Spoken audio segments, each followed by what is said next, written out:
Your honour, இவ்வளவு சின்ன வயசு பையன் ஒரு கொலையை செஞ்சிருப்பானான்னு எனக்கே சந்தேகமா தான் இருந்தது. தீர விசாரித்ததுக்கு அப்புறம் இந்த பையன் இயற்கையிலேயே ஒரு முரட்டுத்தனமானவன்னு தெரிய வந்தது. அதுக்கு காரணம் அவன் குடும்ப சூழ்நிலை. அதாவது அந்த பையனுக்கு அப்பா யாருன்னு அவனுக்கே தெரியாது. கொலையை நேர்ல பார்த்த சாட்சிகளை விசாரிக்க அனுமதி கொடுத்தா நான் சொன்னது அத்தனையும் உண்மைன்னு உங்களுக்கு புரிய வைக்கிறேன்.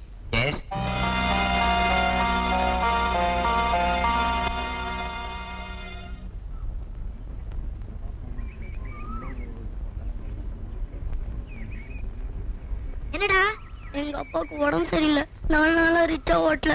நான் ஸ்கூலுக்கு சாப்பிடாமையே வந்துட்டேன். எனக்கு பசிக்குது. சரி உட்கார். அந்த சிக்கன் எடுத்து வை, சாப்பிடு. டேய், நல்லா இருக்கா?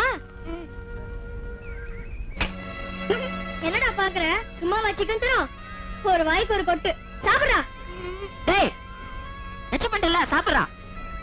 இத பாருடா, இப்ப நீ சாப்பிடல பல்ல கழட்டிடுவேன். சாப்பிடுறா.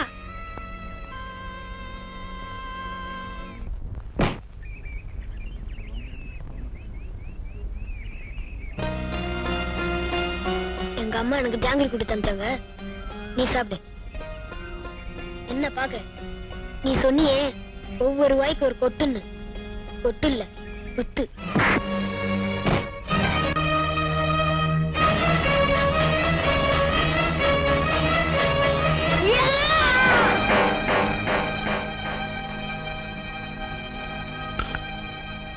ஏன் தம்பி, கொலை நடந்ததை நேர்ல பாத்தியா? என்ன நடந்ததுன்னு சொல்லு. இங்க பாருப்பா, பார்த்தத தைரியமா சொல்லு. நானும் என் ஃப்ரெண்டும் சாப்பிட்டு இருந்தோம். அப்ப இந்த ராமு வந்து கொஞ்சம் சாப்பாடு கேட்டான். என் ஃப்ரெண்டு கொடுக்காததால இந்த ராமு கல்ல எடுத்து அடிச்சு என் ஃப்ரெண்ட கொன்னுட்டான். ஏன் தம்பி, இந்த சின்ன வயசுலயே இப்படி முரட்டுத்தனமா நடந்துக்கிறியே, இதெல்லாம் தப்புன்னு உனக்கு புத்தி சொல்றதுக்கு வீட்டுல பெரியவங்க யாருமே இல்லையா? ஒன்னதாப்பா, பதில் சொல்லு. நான் தப்பு பண்ணல ராமு. ஐயா கிட்ட அப்படிலாம் பேசாதப்பா. தெரியாம பண்ணிட்டேன்னு மன்னிப்பு கேளு. இல்ல, நான் தப்பு பண்ணல. ஏப்பா, இப்ப நீ பண்ணது தப்பு இல்ல?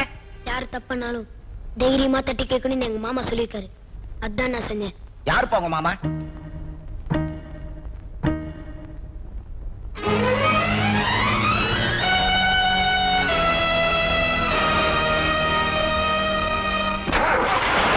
ஏட்டையா, அந்த பையனோட அம்மா அவங்ககிட்ட ஏதோ பேசணுமா? ஒரு நிமிஷம் கீழே இறக்கி விடுங்க. போடா. ஏண்டா போகலையா? எங்க அப்பா யாருன்னு சொல்றதா இருந்தா எங்க அம்மாவை என் கூட பேச சொல்லு, இல்லன்னா போக சொல்லு.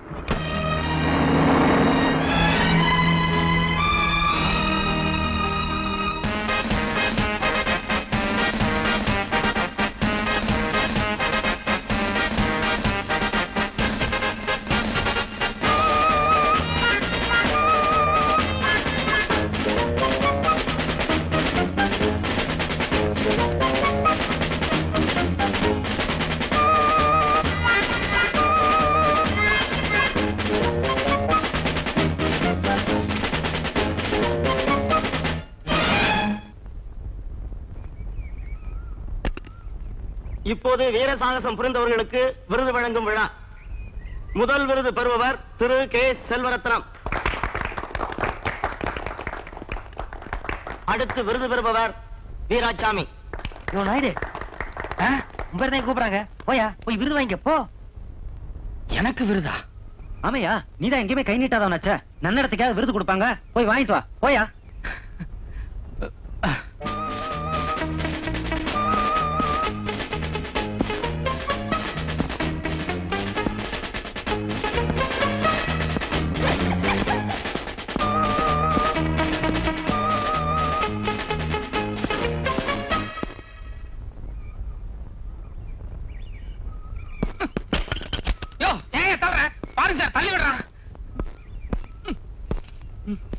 What is this? Who is Veerasamy?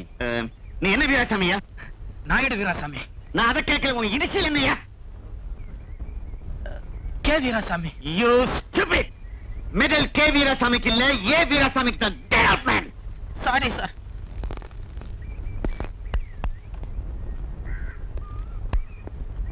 ஏன்டா எந்திரிச்சிட்டீங்க? அப்பா வந்துட்டாரா? அவர் கிடக்குறாரு. நீங்க வந்து வளைய. டேய் என்னச்சு போங்கடா. டேய் நீங்கடா. டேய் ஏம்டா இது குண்டாட்டம்? ஏன் ஸ்கூலுக்கு போல? செப்புரா ஏன் ஸ்கூலுக்கு போல? தலைவலி. தலைவலியா? ఇక్కడ చూడరా. తలకాయ నొప్పిని తెలుగులో చెప్పు. తెలుగులో చెప్ప முடியாது. తన్నే தான் చెప్పుவேன். ఒరేయ్ நானா தெலுங்கு வாடுறா. எங்க அம்மா தன்னில் தானே, நான் தன்னில் தான் பேசுவேன். இனிமே என்கிட்ட பேசாத. அம்மா கடையில் இருக்கு, அங்க போய் பேசிக்கோ.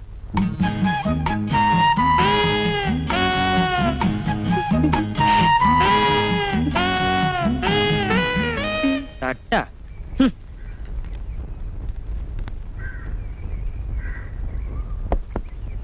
என்னம்மா அது பழமெல்லாம் கண்ணி போயிருக்கு. டேஸ்ட் நல்லாவே இருக்கும், எடுத்துட்டு போங்க. உங்களுக்கு என்ன வேணும்? இந்த மேரிசின்னு சொல்லுவாங்களே பச்சை வாழை அது இருக்கா? சாரி, அதை விட ஸ்வீட்டா இருக்கும், விருப்பாச்சி. அது தரவா? விருப்பாச்சியா? வித்தியாசமான பேரு, கேட்கவே ஸ்வீட்டா இருக்கு. ஒரு டஜன் கொடுங்களேன், மனம் போல சாப்பிடலாம். ஓ பாவா, எப்போ வந்தீங்க? உள்ள போய் காஃபி சாப்பிடுங்க, நான் வியாபாரத்தை முடிச்சிட்டு வந்துடுறேன். ஏங்க ஒரு டஜன் போதுமா இல்ல 2 டஜன் தரட்டுமா? ஐயோ, அவங்க கேக்குறத பார்த்தா இந்த கடையே வாங்கணும் போல இருக்குது. ஆனா வருமானம் தான் பத்தல. பரவாயில்ல, நீங்க 2 டஜனே கொடுங்க. எக்ஸ்கியூஸ் மீ, ஆ கொய்யாக்கனி இருக்கா? கொய்யாக்கனி இருக்கே. மாதுளை அதுவும் இருக்கே. சின்ன பாப்பா இக்கறா. பாவா பிஸியா இருக்கேன் பாவா. நான் கூப்பிடுறேன்ல, வா. கொஞ்சம் இருங்க, என் ஹஸ்பண்ட் கூப்பிடுறாரு. என்னன்னு கேட்டுட்டு வந்துடுறேன். யாரும் போயிடாதீங்க. என்ன பாவா? இத பாரு, நீ முதல்ல அந்த பழக்கடையை மூட போறியா இல்லையா? நல்ல வெயில் வந்திருக்கீங்க. வேத்திருந்தா பரவாயில்ல, நீ அந்த கடையை மூட போறியா இல்லையா? எடா இருக்கீங்க, காஃபி கொண்டு வரேன். இத பாரு, நீ காஃபி பின்னால பேச மாட்டாத. நீ சால சீரியஸா மாட்டாடுத்து நான். இப்ப என்ன என் மேல சந்தேகப்படுறீங்களா? சி நீ நெருப்பாச்சே, அவ்வளவு சீக்கிரம் உன்ன ஒருத்தன் தொட விட்டுருவே என்ன? நீ கடையில பழம் கொடுக்கும் போது கூட நான் கவனிச்சிருக்கிறேன். யாரு கையும் பற்றக்கூடாதுன்னு நேக்கா தட்டுல வச்சால இப்படி நீட்டுறேன். மேடம், கொய்யாக்கனி கேட்டேனே. Please just 5 minutes. என்ன 5 minutes? யோ, நாளைல இருந்து வேற இடம் பாத்துக்கோங்க. இந்த கடையை நான் மூட போறேன். யோ, இது எங்க ஆன்ட்டியோட கடை. ஆன்ட்டிக்கு எங்களுக்கு இருக்கிற அண்டர்ஸ்டாண்டிங் வேற. அவங்க போன்னு சொல்லிட்டு நாங்க போய்க்கிறோம். சின்ன பாப்பா, நீ எல்லா விஷயத்திலயும் தங்கம். இந்த கடை சமாச்சாரத்துல மட்டும் ஏன் இவ்வளவு பிடிவாதமா இருக்கிற? இது என்னுடைய கௌரவ பிரச்சனை. டம்ளரை பிடிங்க, பிடிங்க. இன்னைக்கு கவர்மெண்ட்ல வீர பதக்கம் கொடுக்கறாங்கன்னு போனீங்களே, எவ்வளவு வாங்கிட்டு வந்தீங்க? இல்ல, அது ஒரு 5-6 கிடைக்க வேண்டியது எல்லாமே மயிரலையில மிஸ் ஆயிருச்சு. வருஷம் இப்படிதான் மிஸ் ஆகுதா? அது சொல்லுங்க. இல்ல, அடுத்த வருஷம் எப்படியாவது கஷ்டப்பட்டு முயற்சி பண்ணி ஒரு பதக்கமாவது வாங்கிட்டு வந்துறேன். இதே வீதியில 4-5 போலீஸ்காரங்க இருக்காங்க. நாளைக்கு அவங்க பொண்டாட்டியெல்லாம் கொழையடியில ஆளுக்கு ஒரு பதக்கத்தை கொண்டு வந்து நீட்டுவாங்க. நான் மட்டும் விலங்கையை பேசிட்டு போனா என் கௌரவம் எப்படி இருக்கும்? கொஞ்சம் சங்கோச்சமா தான் இருக்கும். ஹெட் கான்ஸ்டபிள் போஸ்ட்ல உன் புருஷன் 5-6 வருஷமா ஆணி அடிச்ச மாதிரி இருக்காரு. ப்ரமோஷன் எதுவும் கிடையாதான்னு என்ன குத்தி காட்டாளுங்க. அப்ப எனக்கு எப்படி இருக்கும்? கொஞ்சம் அதிகப்படியா துயர், துக்கம், சங்கோஜம் எல்லாமே சேர்ந்தா இருக்கும். யாருக்கும் எந்த பதிலும் சொல்ல முடியாம எல்லா துக்கத்தையும் என் மனசுல போட்டு புழுங்கிட்டு இருக்க. நீங்க இந்த கேள்வி கேக்குறீங்க. போய் ஒரு போலீஸ்காரனுக்கு பொண்டாட்டியா போறியான்னு எங்க அம்மா அப்பவே சொன்னா. பாவி, நான் கேட்காம போயிட்டேன். ஐயோ, ஏம்டி சின்ன பாப்பு ஒத்து யார ஒத்து?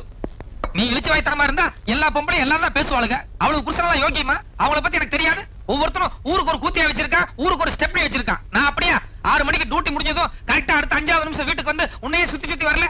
என் புருஷன் கால் தூசுக்கு வருவான். உன் புருஷன் நீ ஒவ்வொருத்தையும் அடிச்சு பேசிருக்க வேண்டாம். எல்லாரும் என் வீக் பாயிண்ட் பேசினா நீ பிளஸ் பாயிண்ட் பேசி. ఒరే చాలరా నీ ప్లస్ పాయింట్ ఒట్టి ప్లస్ పాయింట్ అన్నం పెడుతుందా? అసలు నీకేం తెలియదు, నువ్వు గమ్మట్టుండు. நான் இந்த வீட்டு மருமகம். எது பேசினாலும் தமிழ் எனக்கு புரியுற மாதிரி பேசினா போதும். உனக்கு சப்போர்ட் தாண்டி நான் பேசுறேன். ஏண்டா உனக்கு எவ்வளவு சம்பளம் வருது? எல்லாம் புடிச்சது போக 800 சம்திங் வருது. அந்த 800ல என்ன செலவு பண்ணி குடும்பம் நடத்த முடியும்னு நினைக்கிறேன். இப்ப இருக்கிற விலைவாசில நீயும் நானும் உன் பொண்டாட்டி 3 பேரும் சாப்பிடறதுக்கு சரியா போயிடும். வீட்டுல மத்த செலவே இல்லையா? உங்க அப்பா சொல்லி பார்த்ததுன்னு நீ வேற ஒழுங்கா குடிக்க மாட்டேன். பேசுடா. மாசம் ஆன இந்த 2 குழந்தைகளுக்கு மட்டும் என்ன செலவாகுதுன்னு தெரியுமா உனக்கு? நல்லா கேளுங்க. கல்யாணம் ஆகி முதல் ராத்திரி அன்னைக்கே சொன்னேன், குழந்தை இப்ப வேணாம் பாவா, உங்களுக்கு ப்ரமோஷன் வரட்டும்னு. இல்ல ஒண்ணே இருக்கட்டும்னு அவசரமா அவனை கொடுத்துட்டாரு. அது தேவடிச்சாடு. 2வதுக்காவது கேப் கொடுங்கன்னு சொன்னேன். துள்ளி குதிச்சுட்டாரு. ஆம்பளைங்களுக்கு வாயில்தான் சொல்ல முடியும். நான் போட்டாச்சு, தாள் போடுனா போட்டுதானே ஆகணும். ஏய், உன் மனசாட்சி தொட்டு சொல்லு, நீயே தாள் போட்டதே இல்லையா? வாய் மூட. உன்னை பத்தி எனக்கு தெரியாது. வீட்டுக்கு விருந்தாளுங்க வந்திருக்காங்க, ஒரு நாளைக்கு வாசல்ல போய் படுடான்னா 1008 சாக்கு சொல்லுவே நீ. சரி, அது என் வீக்னஸ். அதையும் திரி சொல்லிட்டு என்ன அர்த்தம்? அதுக்கும் என் வாசல்ல கடை வச்சிருக்க என்ன சம்பந்தம்? நிறைய சம்பந்தம் இருக்குடா. எதிர் வீட்டுக்காரன் உன்ன மாதிரி ஹெட் கான்ஸ்டபிள் தானே. அவருக்கு 3 ஆட்டோ ஓடுது. எப்படி உங்களுக்கு கையில நீட்ட வேண்டியதானே அது கூட சாப்பிட்டேல பாக்கெட் எடுக்கற பெருசா இருங்க. நீங்க ரெண்டு பேரும் என்ன ஒரு போலீஸ்கார பொண்டாட்டி அம்மாவும் பேசுற மாதிரியா பேசுறீங்க? இந்த வீரசாமி நாயுடு போலீஸ் டிபார்ட்மெண்ட்டுக்கு ஒரு எக்ஸாம்பிளா இருக்க போறேன். ஐ மீன் எடுத்துக்காட்டு. நான் வாழ்க்கையில கடைசி வரைக்கும் ஒரு வீரப்பதக்கம் கூட வாங்க மாட்டேன், அது வேற சமாச்சாரம். ஆனா வெளியே கை நீட்டங்கிற ஒரு கரும்புள்ளி எந்த காரணம் கொண்டு வாங்க மாட்டேன். இது அம்மா பையனை விட்டு இதுதான் கௌரவம்னு நினைச்சேன்னா கடை பத்தி பேசாதே. வாய் மூடிக்கிட்டே ரேஷன் கடைக்கு போயிட்டு வா.